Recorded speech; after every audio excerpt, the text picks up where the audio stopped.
تو ان کے رب نے ان کی دعا قبول فرما لی کہ میں تم میں سے عمل کرنے والوں کے عمل کو ضائع نہیں کروں گا، وہ مرد ہو یا عورت، تم آپس میں ایک ہی ہو۔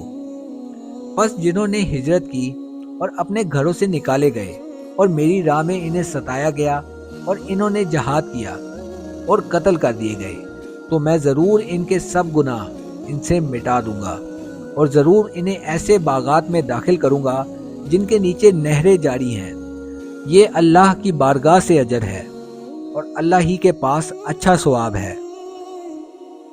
اے مخاطب، کافروں کا شہروں میں چلنا پھرنا ہرگز تجھے دھوکہ نہ دے۔ یہ تو زندگی گزارنے کا تھوڑا سا سامان ہے، پھر ان کا ٹھکانہ جہنم ہوگا، اور وہ کیا ہی برا ٹھکانہ ہے۔ لیکن وہ لوگ جو اپنے رب سے ڈرتے ہیں، ان کے لیے جنتیں ہیں جن کے نیچے نہریں بہہ رہی ہیں، ہمیشہ اس میں رہیں گے۔ یہ اللہ کی طرف سے مہمان نوازی کا سامان ہے، اور جو اللہ کے پاس ہے وہ نیکوں کے لیے بہترین چیز ہے۔